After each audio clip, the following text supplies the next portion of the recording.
Greetings to the participants of ICCF-25. My name is George Egely, and I should like to talk to you again, as usual, about direct electrical energy production, which is, in my opinion, as a result of catalytic fusion, as all cold fusions are some form of catalytic fusions, but I shall talk about that a bit later. At first, we should like to show you two tests. At first, we are showing a still simple looking system. You see the discharge tubes and three calorimeters. All of them are rather hidden. Later I will show you in more detail this sophisticated system. The essential part is what you see is a spark tube. It is the fusion reactor, and I dare say that it is fusion simply because there are always carbon traces and boron traces along the path of the spark. The phenomena itself is rather low temperature, that is around room temperature. The second system is even more simple. I will talk about that later. We shall show you at first how we pump down the system, that is sucking the air out of the discharge tube, and then after we shall fill it with hydrogen, usually around 0.3 up to 0.6 bars. This is our usual range. We could use much higher pressure, however, then much higher voltages should be used. Then our devices, due to the strong sparking, our devices are suffering. All digital equipment, including the oscilloscope, gets all of a sudden false signals, practically unreliable, above the 3 kilovolt voltage level. So what you will see, only the thermometers, and one thermometer is for the input energy and the other is the output. And from these differences, we shall able to calculate the input-output energy ratio, which is in this case crudely roughly 300%. In the second test, which is much more simple, we found a parameter set which is not difficult to find, where the efficiency is roughly 100%. That is, the input electrical energy and the output electrical energy is roughly 100%. Though I have to emphasize that we neglect in this equilibrium the slight heat which is turned on the heating of the cathode. It is necessary with all sparking. That is completely neglected. And we neglect also the electromagnetic radiation into the space, which sometimes we use a neon tube, and the neon tube, 40-watt neon tube is lighted, the first half emits light, but it is extremely difficult to estimate how much energy is dissipated on the neon tube. Therefore, we neglect that also completely. So all in all, you have seen roughly how the system looks like, and now I shall talk a bit more detail on the devices itself. Anyone who has seen ICCF-24 presentation will remember the simple device with an input and output oil calorimeter, and the reactor tube was a small aluminum spark tube. And more sophisticated version was manufactured some half a year later. This device, again with a changeable spark gap, and anyone could have access to the tube itself. and the input and output colorimeters. And the input-output colorimeters were rather big, bulky, and slow colorimeters. However, they were extremely sturdy. We built 4 of these units, and we gave it to different experimenters like the Italians, Guido Porci and Dave Nagel and Alan Smith and Zoltán Kovács. And later on, when we feel confident enough, we are prepared to give these devices anyone who is interested in this subject, by the way, because it is easier if you start measuring a fully functional device, then it's easier than if you do yourself with all the problems. The key of this whole direct electric energy production is the reactor tube and the spark gap itself. The electrodes are made of aluminium usually, but its surface is rough, and this roughness is important. I shall talk about this later. Several constructions have been tested.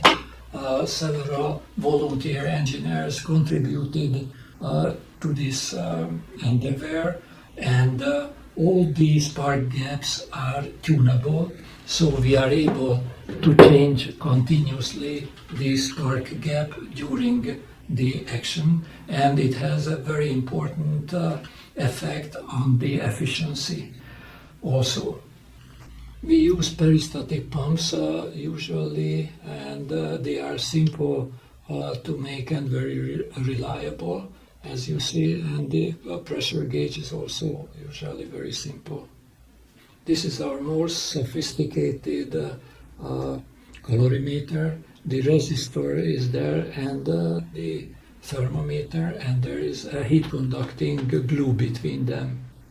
Again, this is under development, a new device with 3 colorimeters and inductivities to shepherd away, sweep away the sharp peaks into a separate circuit. The most simple system is like this. As you have seen yesterday, this represents the discharge tube, which is a switch itself on and off state.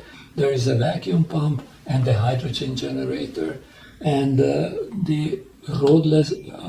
This is a resistor as a load, just a simple ohmic resistor, and the relax oscillation, like here, it is the most simple you can imagine. The fuel inside the discharge tube could be dry hydrogen, dry deuterium, wet hydrogen, and wet deuterium, and even it works with wet air when the humidity is very high. Moreover, we were able to run the system with propane-butane mixture, which is easily available for a spark igniter for smokers. It contains lots of hydrogen. So practically anything containing hydrogen is good enough, simply because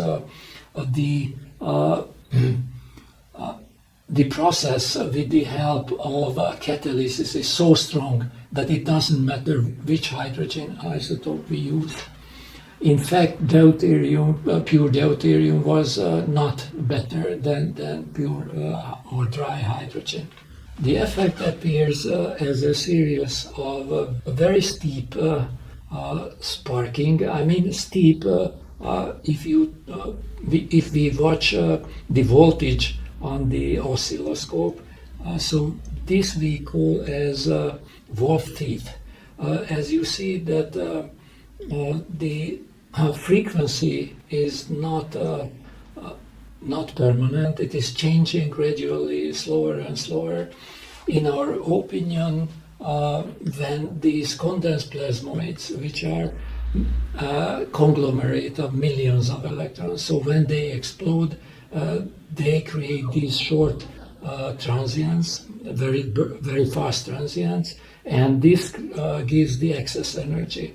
In the second test, which you have seen previously, such voltages were not visible, or it were just very, very pure. The main task of all this research to optimize this process, how to make as much voltage as possible, make them very high amplitude and should contain lots of energy. What we found out in our practical test, if the pressure is lower, then the number of these voltage, these birds are less. However, their amplitude could be much higher than that of the input voltage. On the other hand, if the voltage of the system is higher, like this, then the voltage of these bursts is lower, but there are a number of them. These voltage cannot be explained by any textbook electrodynamics, so the circuit does not allow these kind of transients. These are the specific results of fusion, that is the explosive force of fusion, and when fusion happens, these electrons locked inside these condensed plasmoids are just flying away with lots of excess energy. As these birds, as you have seen, are very sharp, we must prevent these birds to get back towards the power supply. Therefore, we use a diode and an inductivity as a choke. The energy balance calculation grossly underestimate the real COP, as some of the burst energy will return to the relaxation capacitor, and all the dissipated heat on the cathode is neglected completely. We use aluminum cathodes and anodes because they are cheap, so due to severe financial restrictions, there are many other possible candidates among alloys, but the original cathode of Henry Moray were made from sulfur, lead, copper and aluminium, and Nikola Tesla used, by the way, silicon carbide. The excess energy effect is due to these condensed plasmoids. We use this expression. However, each inventor or discoverer used different expressions because they were unaware that some other inventors and explorers, scientists found the same electron collection, and therefore we use Lucy Geithner's phrase condensed plasmoids. Our opinion is that this direct electrical energy generation is due to catalysis, and by the way, all LNR effects are due to some other forms of catalysis as a wide umbrella. The electron clusters are catalyzing a process where a proton and an electron and an antineutrino plus some excess energy of 782 kiloelectron volts create an ultra-cold neutrons, and an abundance of ultra-cold neutrons are available in our reactor tube. And the other big question, how come that three particles get together? In my opinion, antineutrinos are always around us, a number of them with a low energy level, and this was the insight of Alexander Parkhomov. The engineering aspects of the catalysis are extremely important because all these pseudoparticles, all these different pseudoparticles, they catalyze different outputs. For example, cracks are creating only heat. Chemical energy can be created already with the sparks, and electrical energy can be generated only with condensed plasmoids. Transmutation, though, can be generated more efficiently by transient dusty plasma. In our tests with the simple 3-part unit, our best COP has been around 2.5 Max 3, sometimes rarely higher. It is very easy to have a COP of 1, which is unusual and an anomaly in itself, because the efficiency of sparking according to textbooks is much less than 1. The test method of evaluation will be detailed by Sebastian Domosley right behind after my lecture, and it is a sophisticated system. We have to pay the price of a simple technical layout by figuring out the mathematical algorithm of input-output calculations. Perhaps the most important slide is this. That is the transmutation of hydrogen into boron and beyond carbon. Cambridge University made a Raman spectroscopy study of our cathode, and they found what we thought carbon traces, they found boron. However, British scientists before 1914, First World War, found helium and neon in hydrogen sparks as well. The only step which requires input energy is the creation of neutrons, but after that, when we have ample and enough neutrons, we can have practically all kind of nuclear transmutation, and carbon is solid, boron is solid, therefore they can be found. Beryllium is very hard to find a stable isotope, therefore not visible and very hard to find. But anyway, there are a number of possible transmutation paths to find, and each element requires a different kind of diagnostic device.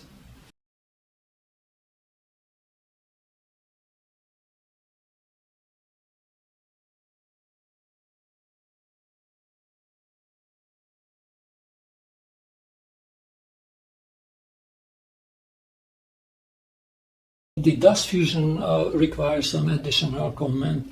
Dust fusion consists nothing but rotating highly charged particles in the plasma, and individually rotating highly charged particles are nothing but quantum matter, and quantum materials are the new buzzword of solid state physics, and there are a number of publications, very important new publications on this field, like topological phases of matter, new particles, new phenomena, and ordering principles, and dust fusion, and also our quasi-particle condensed plasmoids are sort of macroscopic quantum effects, and modern condensed matter physics.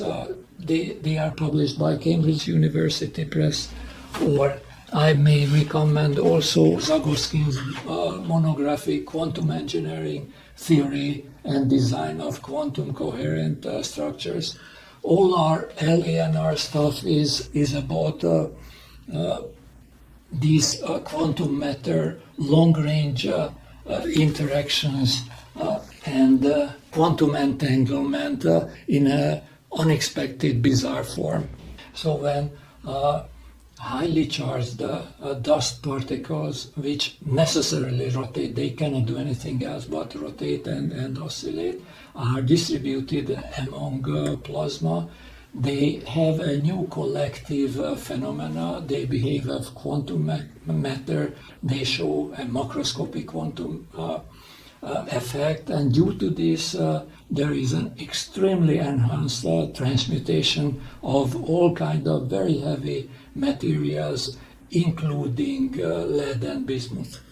While the generation of cracks generates the least useful quasi-particle, because they are formed only during the crack formation, condensed plasmoids have a much longer lifetime, even minutes or hours, and therefore they are more versatile.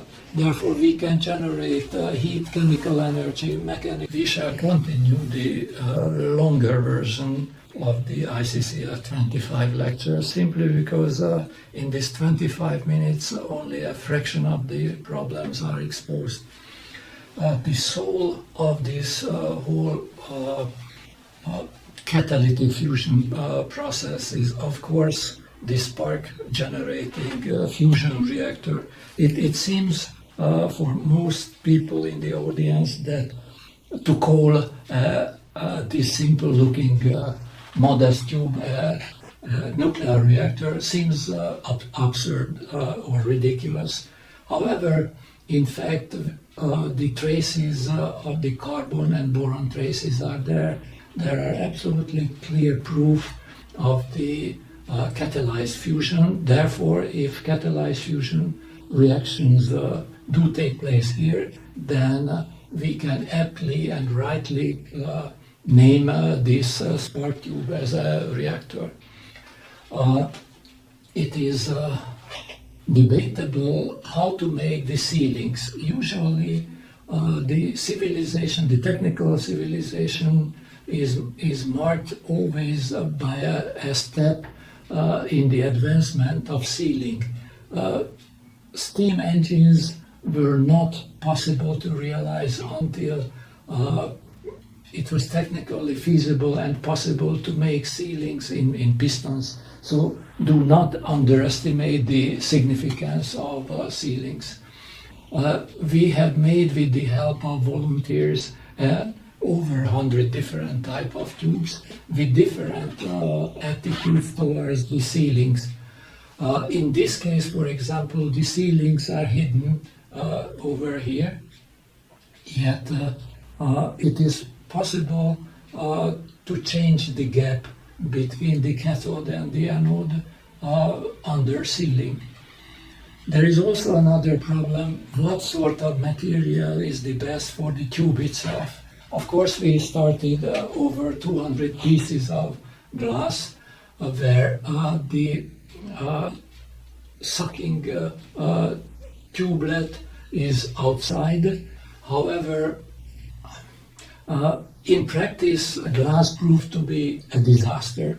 Even when the sealings, O-rings, are not over here, it is extremely easy to break these glasses. So later, to our distaste, we didn't like the idea, but we had to resort to plastic tubes, which are more durable, simply because the internal diameter is more even. So please do not underestimate the problems of sealing. Do not underestimate the problems with the quality of the tubes. For example, this is a larger tube, also broken, unfortunately, and it is practically impossible to replace these tubes with the same diameter, simply because the manufacturing quality of the glass tubes are completely uneven. This is again a different kind of construction where the sealings are hidden here, yet this is possible to move during the vacuum condition. All these tubes were the same in this regard, that the air or the hydrogen was stable in a sense that we were unable to wash through the content during the operation. However, this tube construction does allow continuous flow of the hydrogen or hydrogen mixture, yet we are able to change the distance between the electrodes. So far, this is the most sophisticated construction, and I suggest to try this one also. Now we shall talk something about the auxiliary devices. Again, there are a number of problems, technical problems associated with the so-called auxiliary devices, which means hydrogen generation and pumping. Let me show you a nice device done by a volunteer among us, Zoltán Szentírmai. And this is the automatic pumping, which is a peristaltic pump. And here is the hydrogen generator, which is a tube in a tube. And the pressures could be monitored inside this hydrogen generator with these two pressure gauges. And this is useful and necessary when an automatic test rig is used. So the auxiliary peristatic pump can be monitored or regulated by a computer. So the pressure could be arbitrarily or definitely could be lower or increased. So this is a very useful device when hundreds or thousands of tests are to be taken. So if you consider to repeat a very thorough experiment, this kind of device is necessary, which I have shown you. The pump is the same, though deceptively simple looking. The know-how how to create this peristatic pump is extensive. So you can spend a month or two while developing these sub-devices. The next problem with the auxiliary devices is the high voltage DC. If the input is not perfectly a direct current, not a steady one, then we face a problem because the so-called voltage feed, the real trace or the mark of catalyzed fusion, are not visible when the voltage is moving all the time. So in order to stabilize the system, the high voltage power supply, a small unit is used. Here the DC is granted by DC batteries. The DC is about 3 to 5 volts, and the high voltage power supply is only this one. Unfortunately, it is not very stable. Therefore, we have to smooth out, and these blue capacitors are serving this purpose. So, certainly these devices are of very, very low efficiency. These are good only for research purpose in order to charge the capacitors which are driving the tube itself. Another circuit is needed. We had no time so far to find an efficient solution for this problem. It is not easy to charge a capacitor to high voltage with a very high efficiency. Maybe it is possible to solve, but we are not thinking along this line, but instead improve later the feedback so we can forget the DC power supply, but at the very beginning it is necessary. In the lab, we use a different type of solution. A very high voltage, let's say up to 3 kilovolts, is granted by a transformer taken from a microwave oven. It's a crude and very dangerous solution, but cheap to find. And even this is unable to sustain the power for more than half an hour, simply because the primary circuit is getting warm. The microwave ovens are not meant to be operational for half an hour or for an hour. These little high voltage transformers are especially vulnerable for long time use, maybe 10 minutes or 15 minutes, sometimes at the most half an hour is the lifetime of these devices. They are lossy and therefore they warm up, and therefore there is an internal short circuit. The next practical problem is the essence of our method, how to find these Wolf teeth, which are the characteristic feature of catalyzed fusion. In fact, catalyzed fusion is observed as a very fast sequence of the so-called Wolf teeth, sudden peaks, bursts in voltage and current.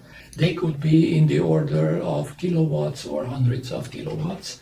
But in order to find them, there are three strategies shown here.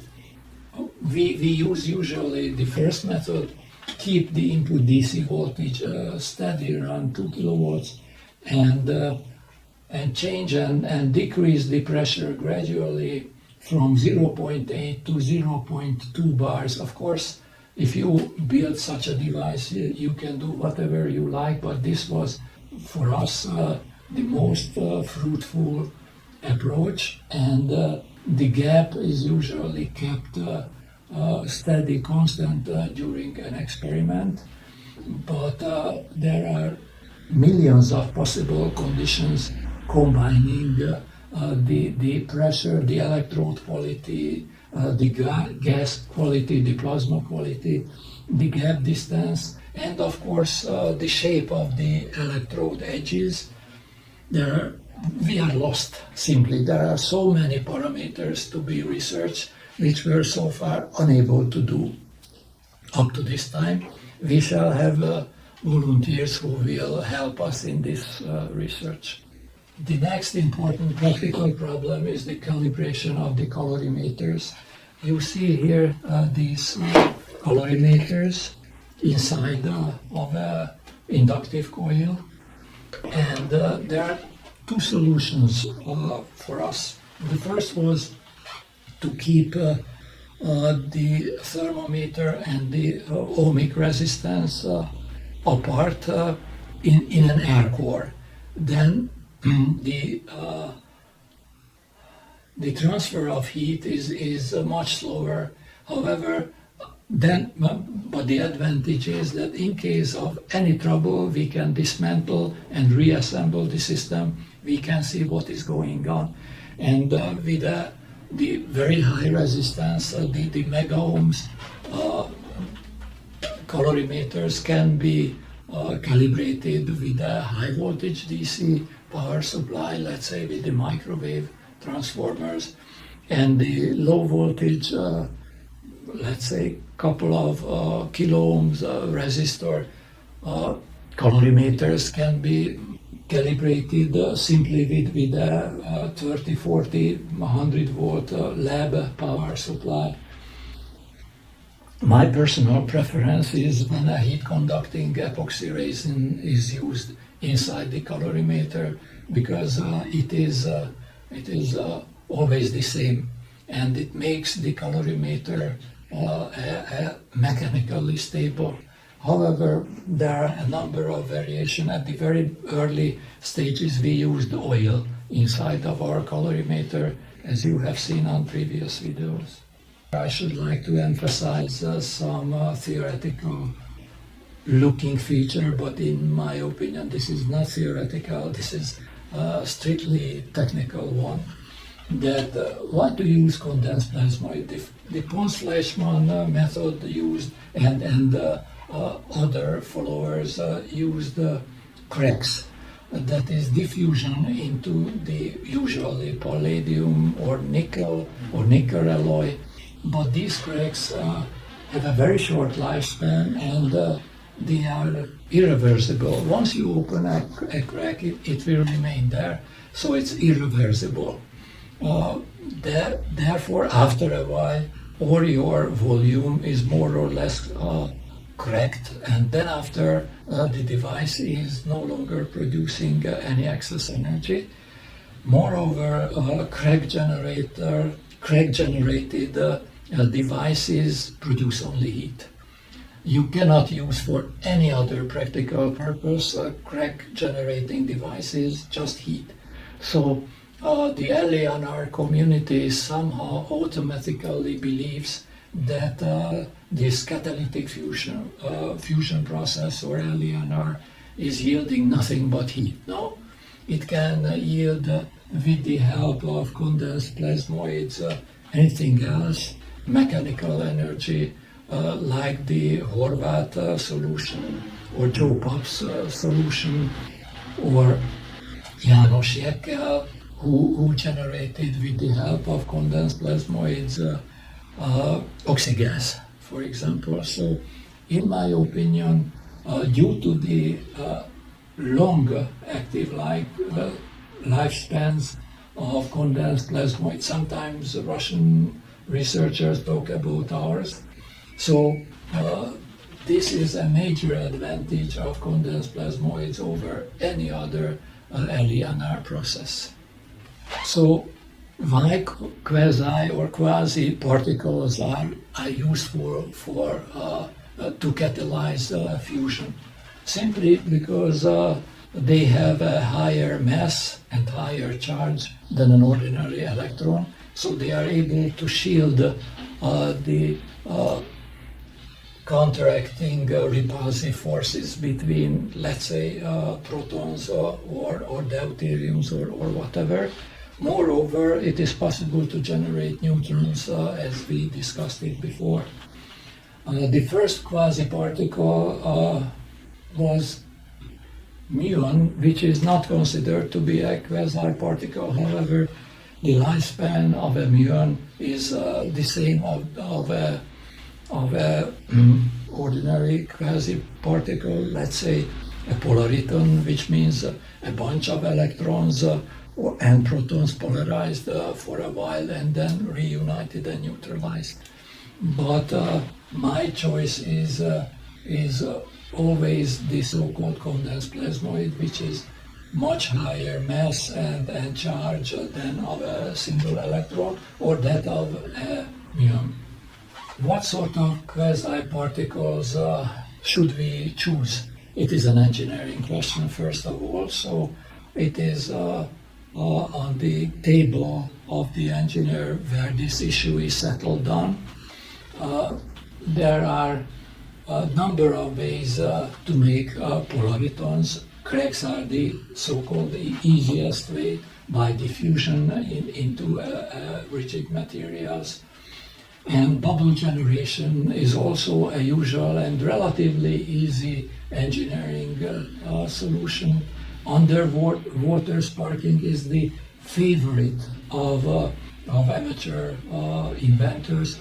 Literally, there are hundreds of inventions for underwater sparking devices, and one company in Indonesia is mass producing such devices. They are generating oxygas by this method, and they add it to the fuel, and they achieve remarkable results. And because it is in Indonesia, big oil never pays attention to them. Concluding this lecture is about the history of hot fusion research. As a very distant relative of mine, Edward Teller, was among the pioneers of hot fusion. So in the Soviet Union, Alexander Sakharov, and they were always thinking in the big muscle to have very high temperature, and due to the physics of the hydrogen bomb, where they wanted to produce a bomb, the same physics has been applied for so-called controlled nuclear fusion, that is the tokamak type of ring type of plasma. So the concept behind most of the controlled hot fusion devices are always a ring-shaped tokamak device, and the last 50 years or so proved only one thing, that this approach is useless. It will not produce it will not produce heat energy on an economic way. The inertial fusion is even worse, because the price of a pellet is over $200,000, so it's not even worth mentioning it. So LNR scientists have an extreme responsibility in finding a technical solution for reliable energy generation, for economic energy generation, and environmentally friendly energy generation. Thank you for your attention.